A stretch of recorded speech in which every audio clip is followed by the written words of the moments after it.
Cassis, le Conseil national syrien, avec Qatar Abou Diab, qui est consultant en géopolitique et enseignant en relations internationales à Paris Sud, et avec Georges Malbruno, qui est grand reporter au Figaro. Et vous pouvez lire le blog de Georges Malbruno, L'Orient indiscret. Avant de reprendre ce débat, nous parlions dans la première partie de la fragmentation de l'opposition syrienne, opposition à la fois politique, mais fragmentation aussi du côté des combattants sur le terrain. Et ça, c'est un peu l'argument des Russes aujourd'hui pour justifier leur soutien à Bachar el-Assad. Tout à l'heure, nous étions en entretien avec l'ambassadeur russe à Paris, Alexandre Orlov. On l'écoute. Le peuple syrien, malheureusement, est menacé par tout le monde. Pas uniquement par Bachar el-Assad, mais aussi par ces islamistes, ces djihadistes, ces salafistes qui sont venus d'ailleurs pour faire la guerre entre eux et le régime d'Assad sur le territoire de la Syrie. C'est beaucoup plus compliqué que ça. Vous savez, on parle par exemple de l'armée de la Syrie libre. Mais il n'y a pas d'armée. Ce sont des groupes armés tout à fait différents, incontrôlés et incontrôlables. Qui se sont coalisés de toute manière. Tout le monde tire sur tout le monde. C'est la pagaille générale. Je vous vois acquiescer, Randa Cassis, à ce que vient de dire Alexandre Orlov. Pourtant, on ne peut pas dire que Alexandre Orlov soutienne l'opposition syrienne, c'est moins qu'on puisse dire. Oui, tout à fait, mais je partage bien sûr le même avis. Malheureusement, aujourd'hui en Syrie, on a vraiment une montée des djihadistes. Et d'ailleurs, pour cette raison, j'étais exclu le mois d'août de CNS parce que j'ai alerté la communauté syrienne de la montée des islamistes sur le terrain en Syrie. Ah, vous avez été exclu Tout à du fait, CNS donc. Suite à mes déclarations. Et le problème des forces d'opposition à l'étranger, on va parler bien sûr qui sont à l'étranger, qui ne voient pas ce qui se passe exactement ou qui ferment les yeux. Alors, ils veulent tout simplement faire chuter Assad à n'importe quel prix, faire chuter le régime. Ils savent même pas, ils n'ont aucune stratégie pour faire chuter le régime.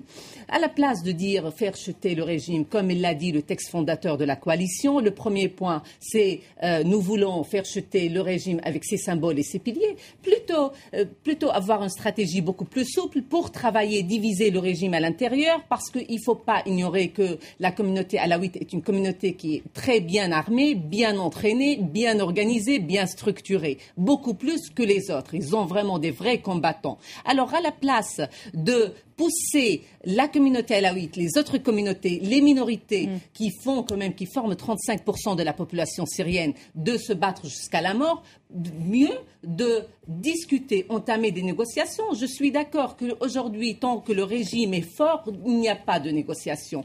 C'est pareil. Mais alors justement, il y a le plan de Lakhdar Brahimi, donc qui est l'envoyé spécial des Nations Unies et de la Ligue arabe, qui sera présenté demain au Conseil de sécurité des Nations Unies. Et Lakhdar Brahimi, il propose de mettre en place un gouvernement de transition jusqu'aux élections de 2014 avec Bachar el-Assad qui garderait un rôle représentatif. Est-ce que vous êtes pour ? Est-ce que vous accepteriez ça ? Puisque vous dites finalement il faut encore discuter avec des alaouites. Il faut encore être réaliste aujourd'hui. Mais est-ce que c'est acceptable ça pour vous ? Bien sûr, c'est acceptable. Qui garde ce rôle représentatif. Ce que nous voulons aujourd'hui, on ne peut pas freiner les combats. Les armes sont à l'intérieur de la Syrie. Ce que nous voulons, c'est réduire le nombre des victimes. C'est ça ce que nous voulons. Nous voulons vraiment une vraie sortie de la crise. Et je ne crois pas. Je crois que le plan de Al-Brahimi, elle est bien acceptable parce que, bien sûr, à plusieurs conditions, que Bachar el-Assad ne se représente pas aux nouvelles élections, de se mettre d'accord avec... Mais est-ce qu'on peut imaginer encore, après tout ce qui s'est passé, après tous ces morts, est-ce qu'on peut imaginer, Imad Oussari, que Bachar el-Assad, même s'il garde un rôle représentatif, qu'il reste... C'est irréaliste, c'est ce que je viens d'entendre. C'est pas possible, parce qu'en fait, aujourd'hui, il faut chercher la cause de la révolution en Syrie. On ne peut pas dire aujourd'hui, pour trouver la porte de sortie, il faut former un gouvernement et Bachar el-Assad qui soit à sa place. C'est pas possible. Après 2014, ce n'est pas... Excusez-moi, laissez-moi seulement exposer mon idée. Donc aujourd'hui, quelle que soit l'idée, bonne ou mauvaise, s'il il n'était pas supporté ou porté par le peuple syrien ou par les gens qui sortent dans la rue depuis 16 mois, elle n'a aucune chance de vivre. C'est pas possible. Aujourd'hui, on peut pas. C'est incroyable qu'on dit aujourd'hui la seule porte de sortir, c'est il faut accepter qu'il y aura un gouvernement et Bachar al-Assad, c'est lui qui va être l'arbitre de cette gouvernement.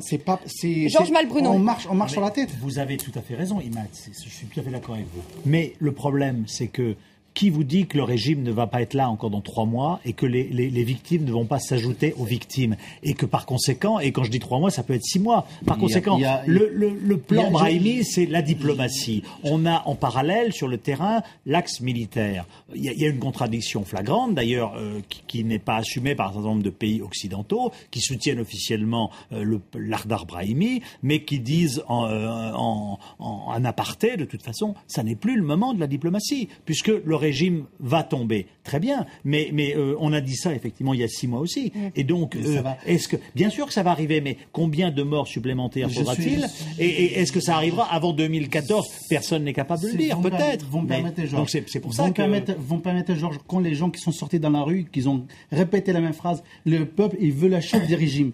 C'est incroyable. Bien sûr. Incroyable. Après 16 mois, on dit, OK, pour accepter d'arrêter le massacre, moi je suis pour qu'on arrête les massacres aujourd'hui, qu'on arrête la tuerie en Syrie, mais pour accepter ça, il faut payer que les régimes restent encore en place. S'il faut prolonger des pouvoirs exécutifs, comme le prévoit le plan Brahimi. Pourquoi il faut croire quand même la révolution, ça coûte rien ? Dans l'histoire, j'ai jamais entendu l'histoire. Il est évident que le plan Brahimi ne prévoit pas un maintien de Bachar al-Assad au pouvoir. Non, c'est un rôle représentatif. Simplement, il y a un peu de réalisme. Et puis, je crois qu'il y a une chose aussi. Il y a une chose qu'on oublie, c'est que la masse. Quand j'étais à Damas il y a 2 mois, j'ai rencontré des gens j'étais à Damas dans les banlieues. J'ai rencontré des gens de Homs, d'Alep, etc., qui me disaient, effectivement, ce régime, on ne l'aime pas, mais il faut arrêter la destruction du pays. Et donc, il y a un certain nombre de gens dont on ne parle jamais parce que ils sont entre les deux, entre le régime et les rebelles, qui disent il faut arrêter ce massacre et donc engageons-nous dans un processus de transition politique. Je me permets de vous dire, donc Hitler dans la Deuxième Guerre mondiale, si on a dit ok, il faut arrêter de massacrer la France, il faut accepter une discussion avec lui pour arrêter le massacre, pour arrêter de bombarder les villes, vous étiez d'accord ? Voilà, c'est du réalisme.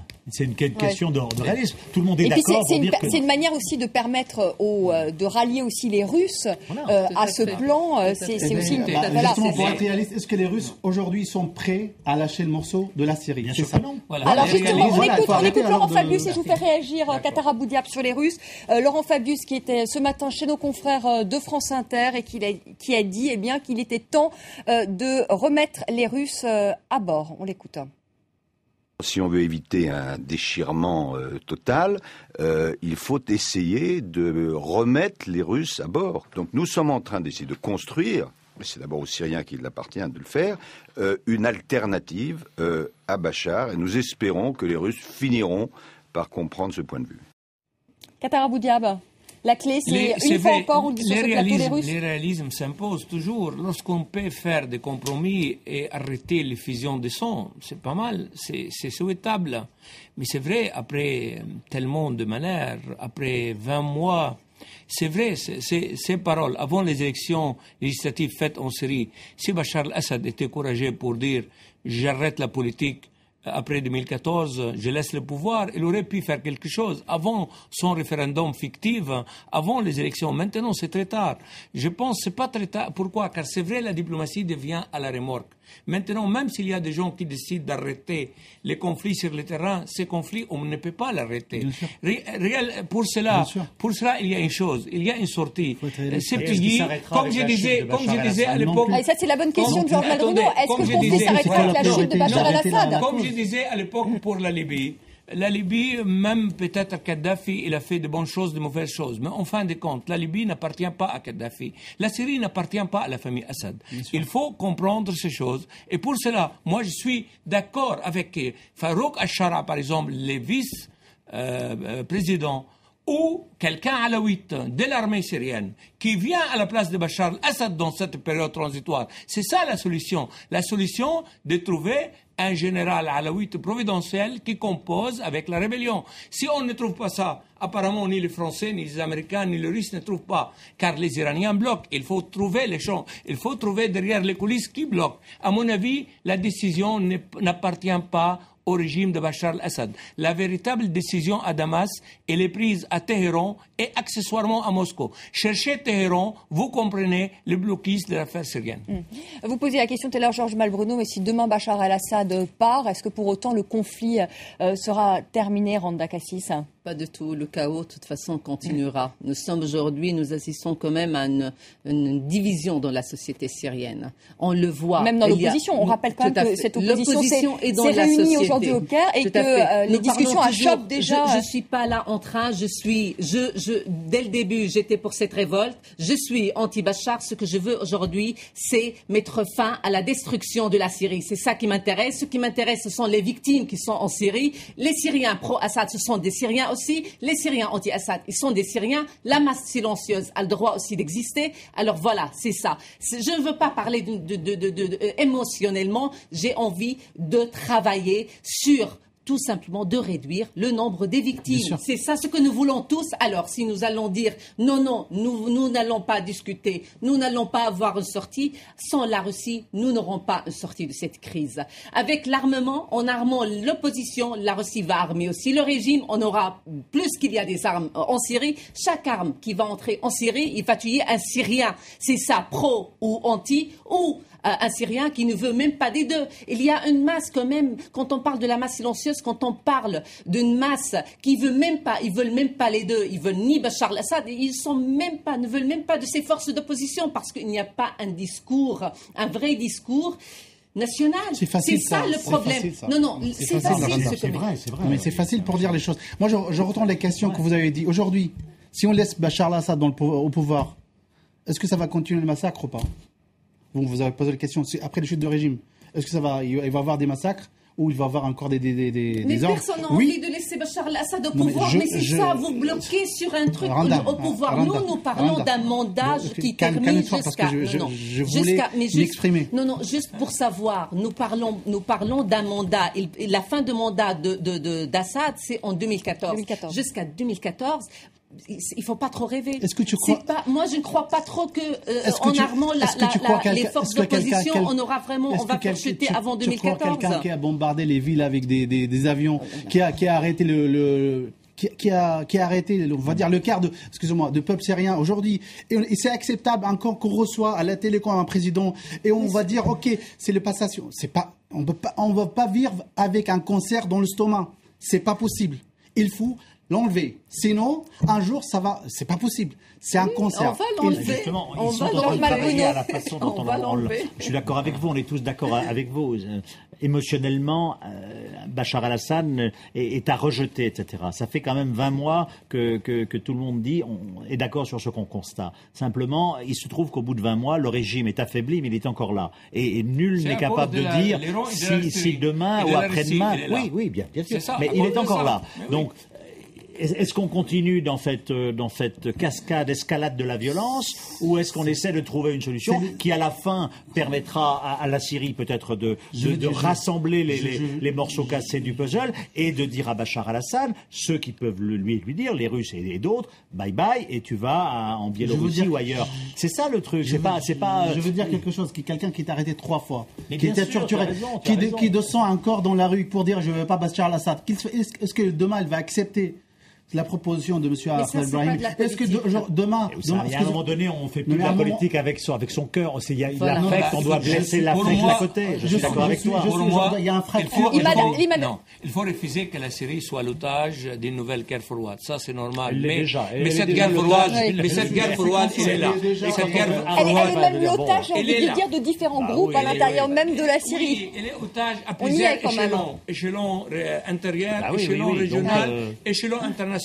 Il faut pas être utopique. Désamorcer les différents étages. Il faut désamorcer les différents étages pour pouvoir faire une solution. Mais si on commence par le haut, entre peut-être Américains et Russes ou Européens et Russes, on peut aider à désamorcer les autres otages.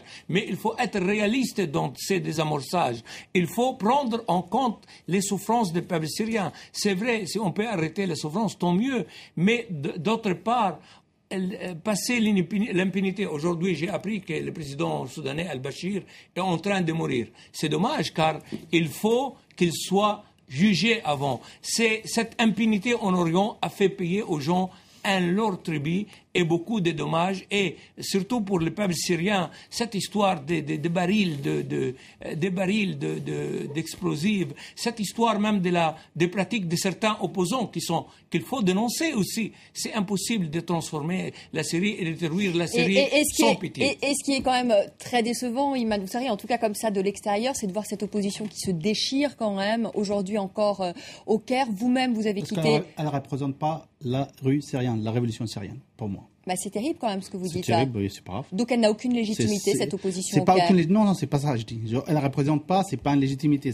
Déjà aujourd'hui, quand on dit quelqu'un est leadership, c'est pas un mot leadership, ça présente pas la démocratie. Parce que quelqu'un qui va être l'animateur de groupe.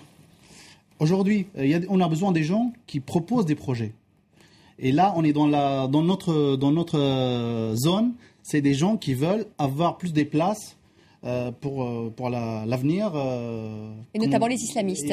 Parce qu'aujourd'hui, ils demandent à avoir... C'est pourquoi les réunions à Choc au Caire, parce qu'ils demandent à avoir une place plus importante. Moi, je dénonce d'ici que ce qui s'est passé au Conseil national syrien, les seuls responsables, c'est les frères musulmans. Ils veulent aujourd'hui avoir les gâteaux, le gâteau avant que le régime de Bachar al-Assad soit tombé. Pour ça, aujourd'hui, ce type on va dire, de mouvement et ce type de parti, il faut vraiment que les Syriens qui voient aujourd'hui, pour moi, il faut vraiment qu'on choisisse notre camp aujourd'hui, mais il ne faut pas se tromper de débat. C'est Bachar al-Assad, il faut qu'il chute, ça avant tout. Voilà, et Randa Kassis n'est pas tout à fait d'accord avec vous. Elle soutient quand même le plan de Lakhdar Brahimi qui sera présenté donc demain au Conseil de sécurité des Nations Unies. Merci beaucoup Randa Kassis d'être venu sur le plateau de France 24. Merci à vous Imad Ouari et à Katara Boudiab et Georges Malbruno. Merci à tous les quatre. Très bonne soirée. Je vous retrouve demain à 19h10 pour un nouveau débat.